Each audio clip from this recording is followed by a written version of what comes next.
Assalamualaikum warahmatullahi wabarakatuh. Jadi hari ini karena mati lampu, tadinya Ibu akan memberikan kuliah secara langsung ya.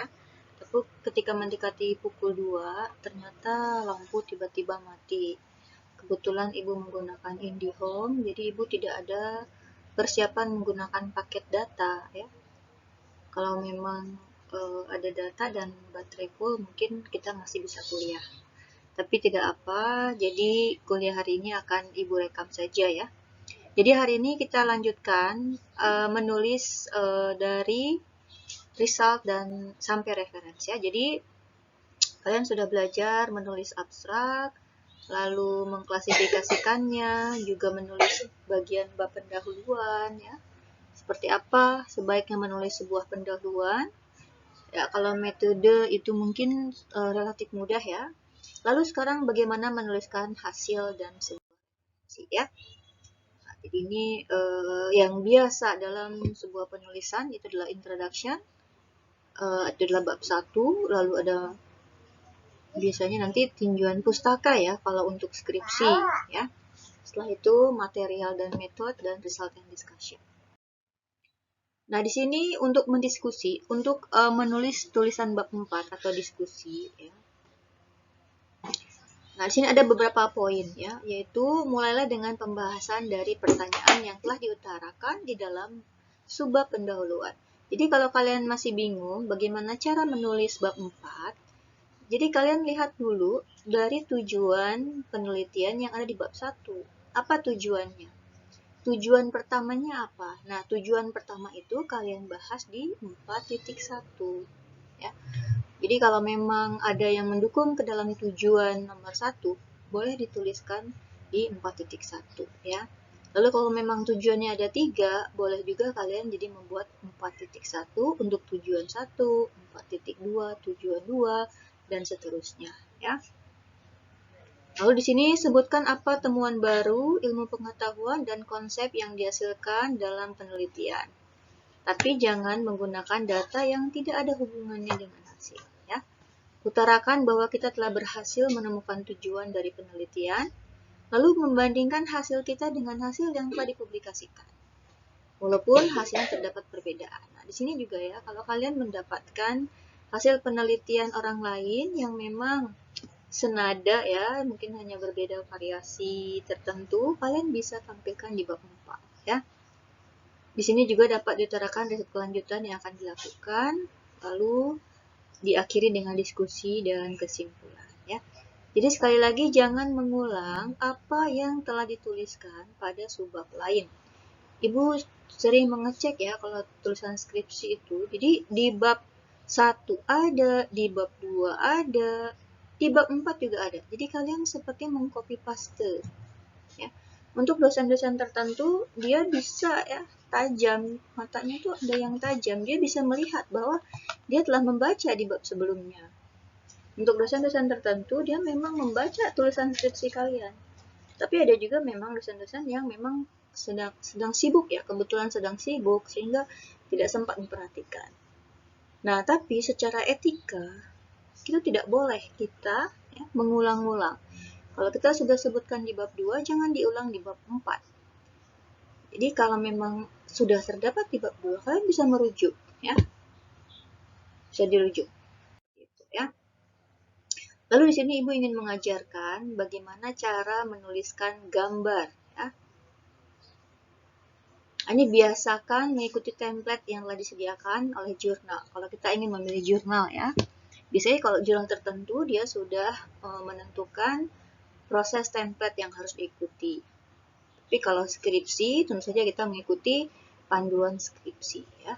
Kalau memang tidak ada dalam panduan secara spesifik, maka kita bisa bebas untuk mengekspresikan gambar tersebut ya.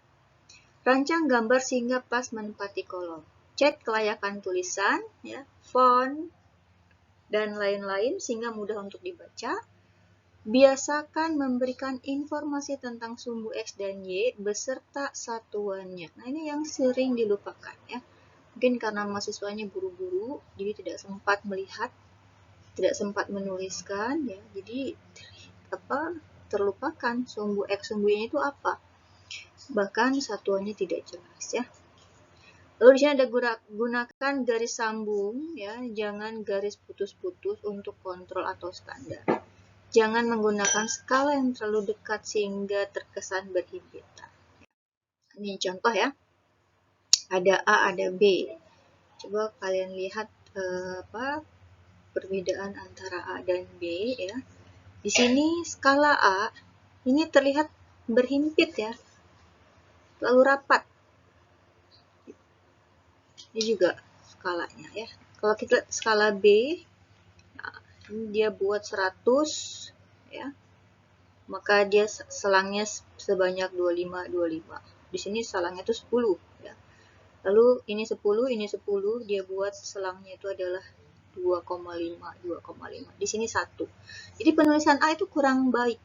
Penulisan B ini cukup direkomendasikan ya. Jadi kalian ketika akan menggambar sebuah grafik, kalian buat dulu, lalu kalian lihat kalau terlalu berhimpit maka setting major, dan minornya ya dari skala tersebut. Kalau pakai Excel itu akan mudah kalian ya.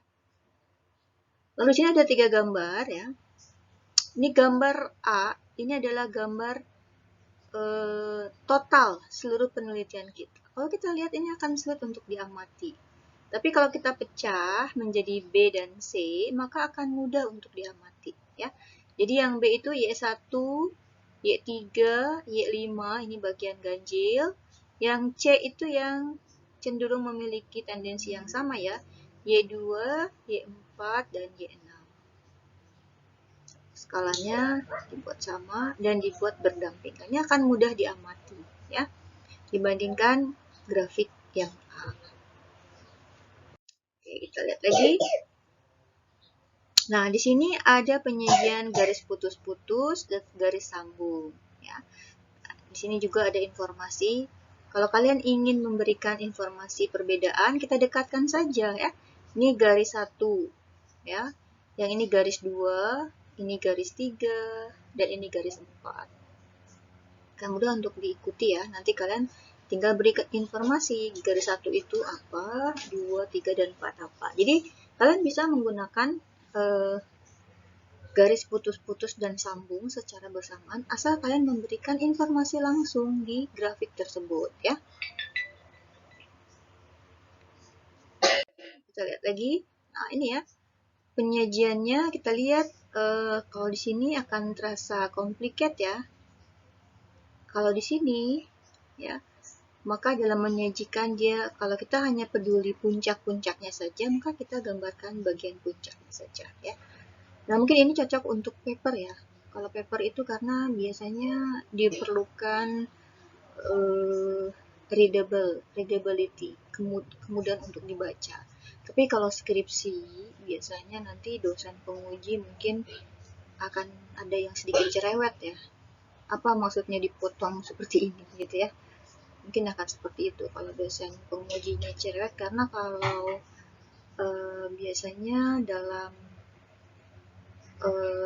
skripsi itu kan nanti yang menguji itu beragam ya. Nah, mungkin gambar seperti ini mungkin menjadi tidak paham. Tapi kalau untuk paper, hal-hal seperti ini akan mudah dipahami. Dan ini adalah style dari penulis ya. Tapi kalaupun mau digambarkan seperti ini, mungkin hilangkan buat jangan terlalu complicated ya. Misalnya seperti ini. Buat saja garis, tapi setiap garis itu diberi nama. Ya. Sehingga garis tipis pun dia tidak akan mengganggu ya. Kalau ini kan diberi simbol ya. Seperti itu. Lalu kita lihat di sini. Nah, ini ada zooming ya. Ada pembesaran. Ya, di sini kita lihat di sini dari 130, 240 ya. Nah, ini dari 240 ke 320. Ya, jadi dipecah gambarnya ya supaya tidak menimbulkan kalau kita buat langsung dari 130 sampai 300 mungkin akan bingung gitu ya untuk diamati. Tapi kalau kita pecah, mungkin kita ingin mengamati daerah sekitar 200, maka ini akan mudah untuk dilihat. Lalu kita beri nama ya, 1, 3, 2, dan 4. Dan di sini adalah pada wavelength yang tinggi. Seperti itu ya. Nah, ini cara lain untuk menampilkan. Jadi kita buat putus-putus di sini, lalu disambung dengan garis lurus. Nah, ini ada maksud dari penyampaiannya ya. Nah, tabel yang tadi gambar ya. Biasanya untuk menggambarkan sebuah tendensi, maka kita menggunakan gambar, jangan tabel. Jadi kalau kalian punya data penelitian, ya, kalau kalian ingin menunjukkan bagaimana perilakunya, apakah menaik, menurun, atau ada puncak, nah itu akan mudah untuk diamati melalui sebuah grafik daripada tabel. Ya. Kalau kalian buat tabel, itu akan sulit untuk dilihat, ya, sehingga tabel nanti bisa kalian masukkan di bagian lampiran. Ya, jadi nanti kalian sertakan lampiran tabelnya, tapi di dalam isi kalian buat grafiknya ya. Dan sekali lagi, jangan membuat tabel dan gambar pada saat yang bersamaan. Jadi kalian buat grafiknya, kalian buat tabelnya pada halaman yang sama. Karena itu akan memboroskan kertas ya, dan itu tidak baik. Jadi kalian harus pilih salah satu. Apakah mau tabel, apakah mau grafik, gitu ya. Lalu ucapan terima kasih. Nah, ini biasanya untuk paper ya. Untuk paper biasanya ucapan terima kasih itu atau acknowledgement itu ya bukan diberikan kepada dosen pembimbing atau penulis kedua. Penulis kedua itu sudah kita tuliskan di dalam paper. Kadang masih ada mahasiswa yang menuliskan terima kasihnya untuk dosen pembimbing. Padahal dosen pembimbing itu adalah co-author. Jadi kalau sudah ada co-author tidak perlu kita tuliskan di acknowledgement ya. Acknowledgement ini diberikan untuk orang-orang yang berkontribusi, tapi tidak tertulis namanya di dalam paper ya. Contohnya di sini kepada A.B. Chen yang sudah memberikan komentar kepada manuskrip ya, kepada Zataki yang telah memberikan technical assistance. Lalu di sini ada juga support beasiswa ya atau grant. Hibah kalian dari mana? Nah, tuliskan di sini. Biasanya itulah tempat untuk menuliskannya. Ya. Selanjutnya tentang referensi. Ya, itu tentang hasil. Jadi ada dua jenis penulisan referensi. Biasanya menggunakan Harvard Style atau Author Date atau Vancouver Style Number System. Ya. Nah, biasanya dalam skripsi kita menggunakan Harvard Style. Tapi dalam paper biasanya menggunakan Vancouver. Karena paper itu biasanya tulisannya harus padat. Kalau kita isikan dengan nama penulis ya dan tahun, itu akan menghabiskan page untuk hal-hal yang tidak penting. Tapi kalau Vancouver hanya memberikan nomor ya. Jadi di dalam Harvard itu kita tuliskan nama yang akan kita citasi ya, dan ketika ditulis di referensi kita tuliskan secara alfabet. Jadi kita hanya perlu bariskan dari A sampai Z ya. Di dalam Vancouver, cara menuliskannya ketika nomornya disebut, maka nomor itulah kita tuliskan sebagai nomor 1 ya. Jangan kalian beri nomor dulu lalu nomornya kalian panggil di dalam teks. Nah, ini yang salah ya. Biasanya ada beberapa mahasiswa yang menulis paper, jadi dia nomorkan dulu referensinya lalu dia panggil di teks. Nah, itu kebalik. Jadi kadang-kadang di baris pertama keluar nomor 9 gitu ya. Harusnya ketika di bagian pertama keluar nomor 1 dan seterusnya. Lalu nomor 1-nya kita tulis di belakang gitu ya. Mungkin kalau kita menggunakan Mendeley akan lebih mudah ya.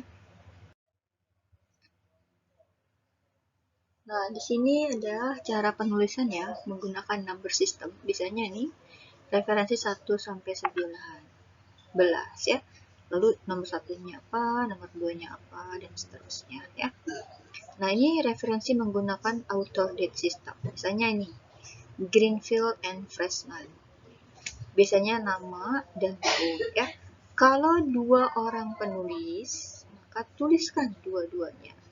Tuliskan sampai 3 ketika 3, tuliskan. Ketika lebih dari 3, gunakan at all. Ya. Jadi, gunakan at all. Ya.